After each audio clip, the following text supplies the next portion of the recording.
akan membagikan buat kita semua dengan judul khotbah, yaitu rupa-rupa karunia.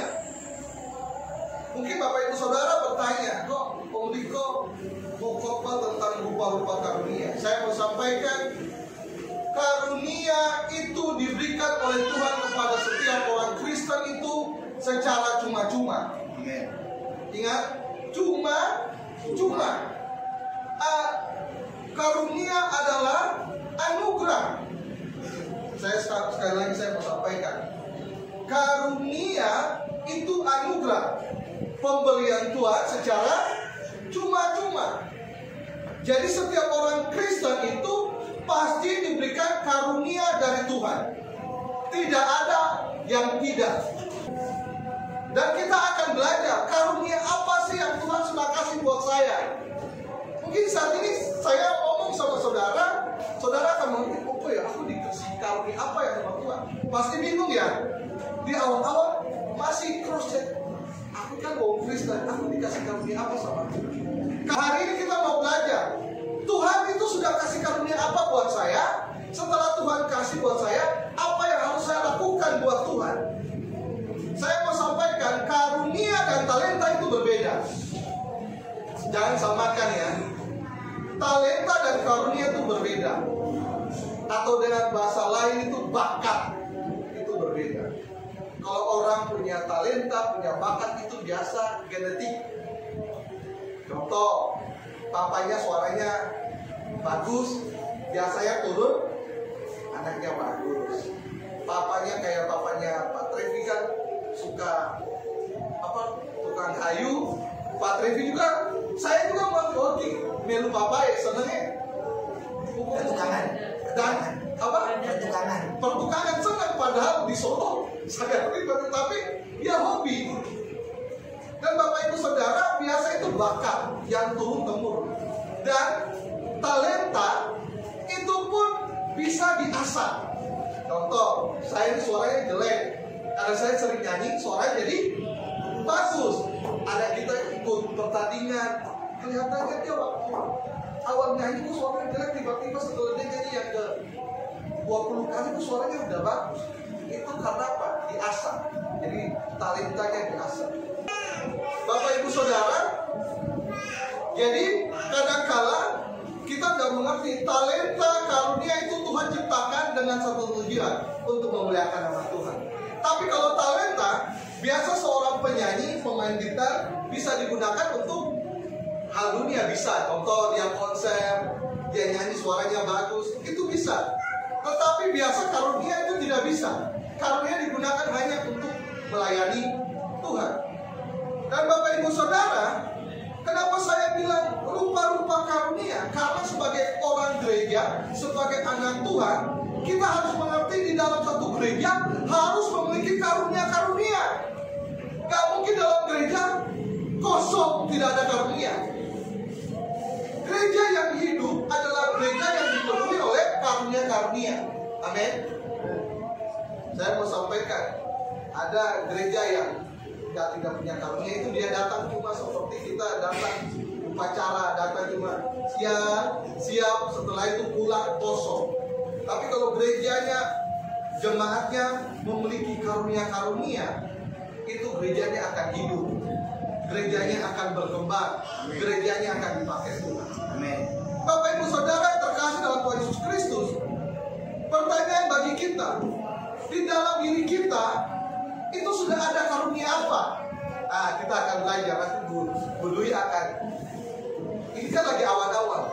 Aku dikasih karunia apa ya? Oh ternyata ini. Mungkin Bu Mami, oh ternyata aku ini. Karena segala sesuatu itu harus berdasarkan firman. Amin ya. Kita buka dalam 1 Korintus 12 ayat 8 sampai ayat 10. Saya minta Rafa untuk membacakan.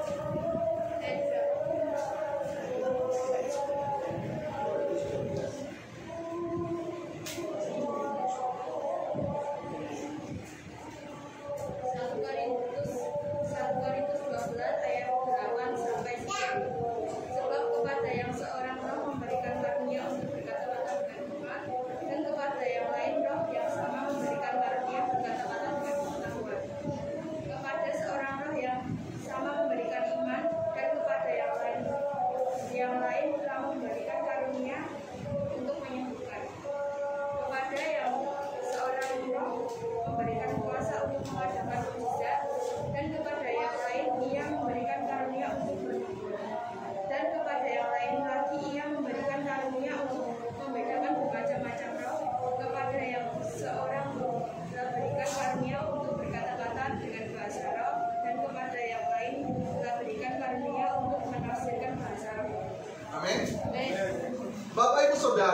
identik orang Kristen zaman sekarang, kalau tidak punya karunia bahasa roh, kelihatannya kita nggak rohani. Betul ya? Kurang roh, kurang gimana gitu. Padahal di dalam karunia Tuhan yang Tuhan berikan itu tidak ada siapa yang lebih besar, siapa yang lebih kecil. Karunia itu diberikan Tuhan berdasarkan anugerah, jadi Tuhan berikan. Jadi nggak ada, kamu udah bisa bahasa roh belum? Aku bisa, ayo bahasa roh. Tidak ada, karena itu pemberian, suka-suka Tuhan. Tuhan mau kasih atau tidak. Jadi kalau namanya suka-suka Tuhan, kita nggak bisa paksa, cuma kita bisa ngerayu. Ngerayu Tuhan bahasanya kita dekatkan hati kita buat Tuhan. Tuhan, oh iya, dia layak dikasih karunia ini. Bapak Ibu Saudara, yang pertama ada rupa-rupa karunia yang saya catat itu berkata-kata dengan hikmat. Ya, di dalamnya tertulis ayat yang ke-8, kepada mereka yang seorang memberikan karunia untuk berkata-kata dengan hikmat. Jadi kalau misalnya di antara kita yang bisa berkata-kata dengan hikmat, hikmat itu bisa, dia bisa arahkan orang, dia bisa pecahkan masalah. Itu termasuk dengan hikmat. Bapak Ibu Saudara, ada kisah yang terjadi ketika Sulaiman, Raja Salomo, dia melihat ada 2 orang ibu yang merebuti satu anak. Lalu karena 2 orang ibu ini nangisnya barengan, ini anak saya. Yang satu bilang ini anak saya. Jadi Salomo bingung. Tetapi karena hikmat Tuhan, Salomo begini. Oke, hai penjaga, potonglah anak ini, belalah, yang separuh kasih buat ibu yang satu, separuh ibu yang satu. Di antara 2 ibu itu, ada ibu yang bilang, gak apa-apa, dipotong aja, biar bagi 2. Tapi yang ibu yang sebenarnya bilang, gak usah, diberikan aja kepada ibu itu. Dia gak mau anaknya itu dikatakan hikmat. Jadi dia bisa memecahkan masalah. Bapak Ibu Saudara, yang pertama berkata-kata dengan hikmat. Yang kedua berkata dengan pengetahuan. Berkata dengan pengetahuan itu adalah karunia. Ingat Bapak Ibu Saudara, jadi kalau kita sering berbincang, mungkin pengetahuan satu lebih ini, itu adalah karunia yang Tuhan berikan. Jadi jangan berpikir karunia hanya berbau yang berbahasa roh, karunia yang berbau hanya mujizat. Tetapi orang yang penuh dengan pengetahuan itu adalah karunia yang Tuhan berikan. Yang ketiga, karunia memberikan iman. Jadi contohnya begini, di antara kita di dalam gereja ini kan biasa kalau kita punya masalah banyak, ada seorang, gak usah takut, kita percaya Tuhan pasti tolong kita. Itu artinya orang itu diberikan karunia punya iman yang besar, sehingga apa? Bisa mempengaruhi orang lain, sehingga orang lain ikut beriman kepada Tuhan. Ya, lain prosek ya. Saya ini masuk dalam kategori karunia apa? Yang keempat, karunia menyembuhkan. Nah, biasa ini karunia menyembuhkan. Saya mau sampaikan, jadi jangan kira cuma pendeta-pendeta yang bisa menyembuhkan. Kita yang lagi masak, mungkin Bu Mami masak, Bu Mami juga bisa menyembuhkan orang. Asal karunia itu diberikan buat Bu Mami. Jadi jangan kaget nih, hebatnya pendeta itu bisa menyembuhkan orang. Jangan kaget, itu pemberian Tuhan. Kalau pendetanya bisa menyembuhkan orang, kita bisa berkata-kata dengan pengetahuan, itu sama di hadapan Tuhan. Dan Bapak Ibu Saudara, tidak ada satu yang lebih unggul antara satu. Sama, itu diberikan Tuhan buat kita. Yang kelima, mengadakan mujizat. Bapak Ibu Saudara yang terkasih dalam Tuhan Yesus Kristus, siapa sini yang pernah berdoa minta sesuatu lalu Tuhan berikan mujizat? Steven pernah berdoa lalu Tuhan berikan mujizat? Pernah? Pernah. Pak Redi? Pernah. Kamu? Pernah. Kok Tanu? Gak pernah. luar biasa dia pernah. Jadi dia pernah. Oh puji Tuhan pernah. Bu Dwi pernah. Sering. Nanti Bapak Ibu Saudara, kalau bahasanya sering, pernah, berarti karunia yang berikan mujizat itu Tuhan sudah berikan buat kita. Kita harus sadar. Jadi kita buat mujizat itu pun adalah karunia yang Tuhan berikan. Kadang-kadang kita nggak ada duit, kita berdoa ada duit, itu pun karunia. Amin. Kita ada orang sakit, kita berdoa orang itu sembuhkan, itu pun karunia. Jadi jangan bahasanya karunia itu hanya yang berikan mujizat, penyembuhan itu karunia. Bukan saja itu. Karunia itu banyak. Dalam gereja pun harus banyak. Bayangkan, kalau dalam gereja kita ini semua berbahasa roh. Bingung saya. Tapi kalau misalnya dalam gereja kita ada yang imannya kuat, ada yang berpengetahuan, ada yang punya karunia menyembuhkan, ada yang karunia memberikan mujizat, kan kok satu bisa ditutup yang hasilnya. Dan keenam, karunia untuk bernubuat. Ya Bapak Ibu Saudara harus mengerti, di dalam gereja pun harus karunia bernubuat.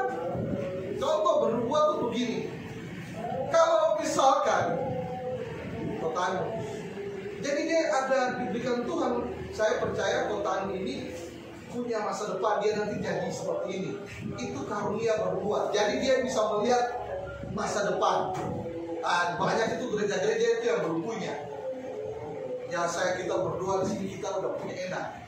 Jadi sebelum kita tahu gereja kita kemana, kita sudah tahu di depan. Jadi bagaimana caranya? Minta sama Tuhan. Minta Tuhan, terayu Tuhan, supaya Tuhan berikan karunia itu buat kita.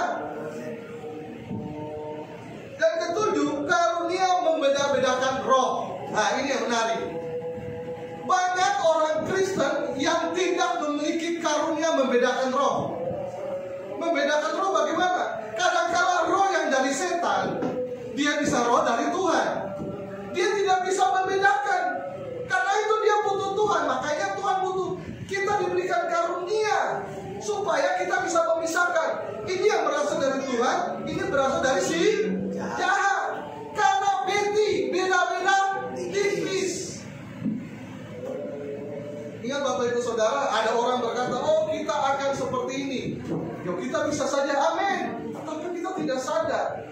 Itu dia mencelakakan kita atau membawa damai sejahtera, kita tidak bisa. Makanya kita harus berdoa. Di tempat ini harus ada jemaat yang bisa membedakan roh. Sehingga kalau roh-roh yang bukan dari Tuhan datang itu enak. Jadi filsafat punya alarm. Oh ini Pak Eko kayaknya kurang oke nih, kurang beres ini. Jadi itu yang kita butuhkan. Yang kedelapan, memberikan karunia berkata-kata dengan bahasa roh. Bapak Ibu Saudara, karunia berbahasa roh itu juga diberikan Tuhan buat kita. Jadi bukan saja orang-orang tertentu. Bisa saja orang-orang itu berbahasa roh, tetapi dia harus diikuti dengan rasa takut akan Tuhan.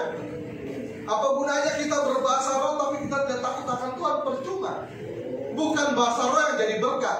Yang harus jadi berkat itu adalah perbuatan kita. Amin Bapak Ibu Saudara. Kita harus mengerti. Jadi kita di era modern ini, di gereja modern ini, kadang-kadang kita itu sukanya punya karunia, tapi kadang-kadang karunia itu sama. Sehingga kita bingung. Kalau orang ini nggak karunia sama dengan saya, berarti dia bukan bagian dari saya. Saya mau sampaikan Bapak Ibu Saudara, karunia itu Tuhan berikan buat kita tuh beda-beda. Harus ingat, beda-beda dengan satu tujuan, untuk kemuliaan nama Tuhan. Saya mau sampaikan orang yang suka menasihati, suka memberikan hal yang baik, itu termasuk dalam karunia iman. Orang yang suka memecahkan masalah, mulai mikir ya, saya ini tergolong dikaruniakan apa. Dan Bapak Ibu Saudara, saya mau sampaikan setiap orang Kristen itu diberikan. Kalau ada orang yang sakit, jangan tunggu pendeta baru datang, baru doakan. Pendeta belum tentu dikasih karunia untuk menyembuhkan orang, belum tentu. Ya kalau pendeta pengennya semua karunia itu diambil, tetapi Tuhan juga lihat-lihat. Tapi yang Tuhan inginkan di dalam satu gereja tubuh Kristus harus ada orang yang punya kemampuan, anugerah karunia untuk menyembuhkan. Supaya apa? Mendatangkan damai sejahtera buat kita. Bapak Ibu Saudara yang terkasih oleh Tuhan Yesus Kristus, dan Tuhan memberikan juga menetapkan beberapa jemaat. Jadi kita akan belajar di ayat yang ke-28. Saya minta Rafa untuk baca ayat yang ke-28. 1 Korintus 12 ayat 28. Dan Allah telah menetapkan beberapa orang dalam jemaat. Pertama sebagai rasul, kedua sebagai nabi, ketiga sebagai pengajar, selanjutnya mereka yang mendapat karunia untuk mengadakan mukjizat, untuk menyembuhkan, untuk melayani, untuk memimpin, dan untuk berkata-kata dalam bahasa roh. Amin. Tuhan bilang ayat 28, dan Allah telah menetapkan beberapa orang dalam jemaat. Ya, dalam jemaat. Pertama sebagai rasul. Bapak Ibu tahu tugas rasul? Memberitakan Injil. Jadi kita dalam jemaat itu diberikan karunia sebagai rasul, memberitakan Injil. Yang kedua sebagai nabi. Karena Bapak Ibu Saudara, nabi itu begini, dia itu bisa menyampaikan isi hati Tuhan. Contoh Pak Danu baca firman, firmannya Pak Danu diberkati, Pak Danu pengen share kan, itu biasa bahasa nabi. Bahasa nabi artinya dia menjadi mulutnya Tuhan. Jadi Tuhan omong apa buat dia sampaikan kepada jemaat, buat orang-orang, supaya orang-orang dipulihkan. Itu nabi, namanya karunia kenabian. Dan Bapak Ibu Saudara, yang kemudian ayat 28 berkata, ketiga sebagai nabi, ketiga sebagai pengajar. Selanjutnya mereka yang mendapat karunia untuk mengadakan mujizat, terus menyembuhkan, terus untuk melayani, terus untuk memimpin, terus berkata-kata dalam bahasa roh. amin. Biasa bahasa roh itu yang paling terakhir. Saya mau sampaikan, Tuhan mau sampaikan, mengadakan mujizat, menyembuhkan, dan melayani. Ingat, kita melayani itu pun karunia yang Tuhan berikan buat kita. Amin. Itu pemberian Tuhan secara cuma-cuma. Pak Trivi bisa melayani 10 tahun. 10 tahun berlalu, bayangkan kemana saja. Tapi karunia yang Tuhan berikan kesempatan untuk dia melayani.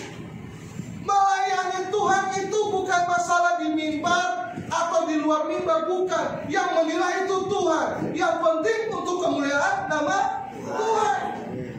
Ada orang yang pasang NFT itu pun melayani. Ada orang yang sapu itu pun melayani. Besar kecil itu bukan kita yang menentukan, Tuhan. Nama yang melayani itu tetap porsinya sama. Amin Bapak Ibu Saudara. Amin. Harus mengerti ini. Ada di dalam jemaat orang seperti rasul, nabi, sebagai pengajar, mengadakan mujizat, menyembuhkan, melayani, memimpin, dan berkata-kata dalam bahasa roh. Itu yang harus kita miliki. Di dalam jemaat ini GBI Immanuel harus ingat, kita minta sama Tuhan. Kalau Tuhan sudah kasih karunia saya, ada bahasa roh, saya minta Tuhan, saya pengen menyembuhkan orang. Berdui bisa, berdoa, Tuhan itu Bapak kita. Pak Levi bisa bilang sama Tuhan, Tuhan berikan saya karunia nabi. Jadi saya punya berkata itu ya dan amin. Apa yang saya omongkan itu terjadi. Nabi itu gak pernah ngomong gak terjadi, tetap terjadi. Itu karunia.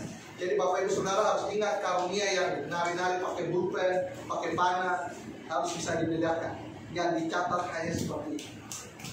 Lebih daripada itu, mulai minta Tuhan kasih karunia membedakan roh. Karena pengajaran-pengajaran sesat itu masuk di gereja itu seperti virus. Makanya kita harus minta sama Tuhan, di dalam gereja kita harus ada memiliki karunia membedakan roh. Ada orang yang manifestasi di gereja, contohnya di zaman Tuhan lalu, itu bisa beda-beda tipis sama orang kerasukan. Kita bisa bilang, oh ini dia dipenuhi Roh Kudus. Tapi ada yang bilang, enggak, ini dia kerasukan. Yang bisa membedakan itu karunia membedakan roh. Bapak Ibu Saudara, dari sebanyak-banyak karunia yang saya sudah sampaikan, hanya punya satu tujuan. Kita akan baca dalam Korintus 12 ayat yang ke-7. Saya minta kita baca bersama-sama. Tetapi bagi orang dikaruniakan penyataan roh untuk kepentingan bersama. Sampai di situ. Karunia diberikan untuk apa? Kepentingan Bersama. Sekali lagi, karunia diberikan Tuhan untuk apa? Kepentingan bersama. Kalau ada orang yang pakai karunia untuk kepentingan pribadi, harus ada tanda tanya besar. Nanti Bapak Ibu Saudara, karunia bukan hanya milik hamba Tuhan. Karunia diberikan Tuhan bagi semua anak Tuhan. Mau dia kerja serabutan, mau dia kerja kantoran, mau dia bikin jabatan tinggi, itu gak ada bedanya. Ya, nanti Bapak Ibu Saudara, yang Tuhan mau sampaikan di ayat yang ke-7 itu dia katakan bahwa tetapi kepada setiap orang yang dikaruniai pernyataan roh untuk kepentingan bersama. Tidak ada satu orang yang menonjol. Tidak satu orang pun yang, wah saya dikasih karunia memberikan mujizat. Ya saya yang dadanya dibusungkan. Aku punya karunia yang lebih gede. Sini siapa yang sakit? Itu bukan dari Tuhan. Tapi Bapak Ibu Saudara, karunia untuk kepentingan bersama, supaya setiap kita dikuatkan. Amin. Bapak Ibu Saudara harus ingat, karunia itu Tuhan sudah berikan. Kamu bisa melayani Tuhan, itu karunia. Bisa berkata-kata dengan hikmat, itu bukan. Bisa apalagi dikatakan oleh firman, punya iman kayak Ibu Tia. Aku percaya. Masa Tuhan bisa berkati kamu hari ini, masa besok tidak? Itu adalah karunia iman. Padamu bukan nasi goreng. Karunia iman tuh saya percaya nasi goreng saya rame. Itu karunia iman. Saya mau sampaikan, itu yang kita butuhkan. Itu yang kita perlukan. Saya bayangkan di antara kita ada berapa orang ini, semua punya karunia beda-beda. Toh, jadi satu tubuh. Saya gak berharap kita sama-sama ya, beda-beda, supaya kita apa? Dibangun bersama-sama, saling melengkapi, saling dikuatkan. Dan Bapak Ibu Saudara, dikatakan oleh firman Tuhan yang ke-7 untuk kepentingan bersama. Dan rupa-rupa karunia dikerjakan oleh satu roh. Dalam ayat yang ke-4, saya minta Pak Trevi baca 1 Korintus pasal yang ke-12 ayat yang ke-4. Ada rupa-rupa karunia, tetapi satu roh. Nanti Bapak Ibu Saudara, karunia beda-beda, tapi satu roh. Roh Kudus, roh yang dari Tuhan. Kalau roh yang dari Tuhan, dia dapat karunia A, contoh dia dapat karunia berbahasa roh, berarti gaya hidupnya harus seperti Kristus. Gak ada orang diberikan karunia bahasa roh, tetapi dia gaya hidup kayak premanisme.